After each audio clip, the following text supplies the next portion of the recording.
So the last one is eat until satisfied, and eat until satisfied, as you can imagine, is the toughest guideline, and it's really late stage intuitive eating. There are a few stages, and you can get into them more maybe when people are asking questions. And the big thing, the difficulty with eating until satisfied is that typically your body, your mind wants to keep going, but your body's done. So the idea is that you can't get enough of what you don't need. Okay, so if you're, it's hard because you want to keep going. It's like we want to take the memory with us, and it's hard to sort of make it over the hump. It's hard to stop at satisfied, which I'm defining, as I defined earlier, it means room for more, but a comfortable stopping place. So it's hard to stop there and sort of make it over the hump, but there's some things that we do where, I think I used this example. I used this example with one of my best friends, Ed Nelson. The first time that we were trying intuitive eating, we went out to breakfast, or the first time I was going to try it with him.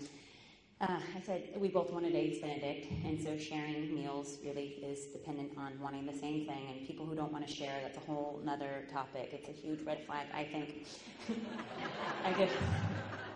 And when you're first trying intuitive eating, it's really tough because you're sort of reliant on the other person sharing with you to stop initially. I mean, later on you have it much more developed and it's not that big a deal. So there's a tendency to get mad at the person if they don't want to share with you because it's their fault if you eat more, which is great. I love the whole external locus of control. So anyway, my friend Ed and I were at breakfast and we're both wanting eggs Benedict, and I said, hey Ed, I have an idea. Why don't we split it? And he kind of started hyperventilating a little bit. People get really panicky. They really do. He's like, Sig, I don't know about that. And I said, here's the magic words. I said, Ed, if we're still hungry, we can order more. And he's like, well, you're right. I'm like, yeah, look, there's a kitchen in the back, and they have a lot of food. We're at a restaurant. There's a waitress. You could bring us more. And he's like, okay, I'll try it. And so we each had an eggs Benedict, which was just right. And so since then, we've been sharing food. Ever since, we've been sharing food.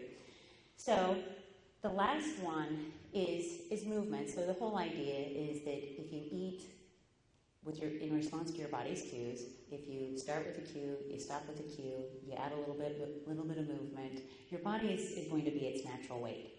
And I think that the difficulty with this approach is that I don't like to put an emphasis on weight loss.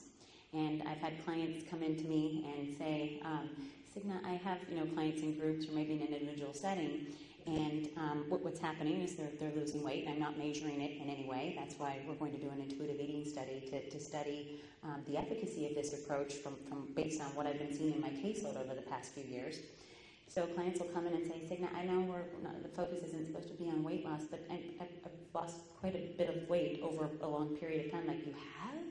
But so the focus that, yes, my clients are losing weight, but the focus isn't on weight loss or the number on the scale. It's more on, I guess you could say that if weight loss occurs because an individual has dealt with their behind the food issues and is regulating emotion in ways other than food, then that's great. But really the focus here is to have more directed energy around food and to be more at peace with natural shape. Internal locus of control versus external. My dad, we were driving down to San Diego for the holidays, and we went to Carl's Jr., and he ordered a smaller burger than what he got. They made a mistake and gave him a gigantic one. And he said, oh my gosh, I knew exactly how this was going to go, right? Oh my gosh, I can't believe they gave me this big of a burger. I'm like, okay. I kept just eating the whole thing, and then he was stuffed, and that guy who gave you the burger had no idea where you were on the scale of 1 to 10, Dad. External locus of control. I'm like, oh my gosh, I can't believe you gave you that burger. No choice. No. Such a bummer. Dad, I'm so sad that you had no choice around that. And I wanted a bite, but I didn't get a bite. I didn't tell him that. I wanted a bite of that. Okay, so the 3 questions that are really helpful that come out of the book for kids. If you've got a kid who comes to you and says, Mom, I want to eat, or I want some food. Okay, the 3 questions that you get them thinking about.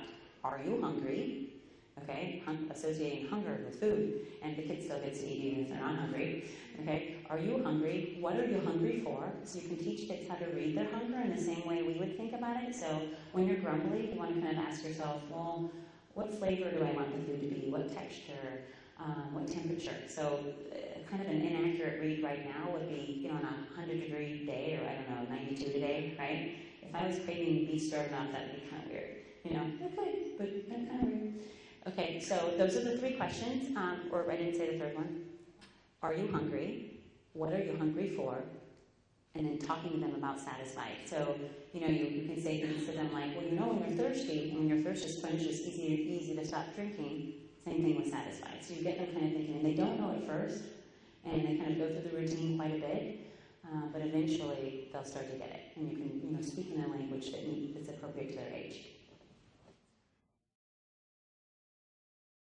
Good question. Satisfied, like I said, is a really subtle cue and hard to recognize. And so in the beginning, you know, like I was saying, I think it's important to do it in a calm environment, and it's different for everybody. So it sounds like something that you couldn't make sense of right now, but if you go away and start to just kind of pay attention to it, really intuitive eating is about a complete increased consciousness around food, like a total awareness of what you're doing with your food. Just me even mentioning it, and tonight you'll probably kind of wonder about it. So I have room for more, but I'm at a comfortable stopping place, and you can kind of play around with how that feels for you.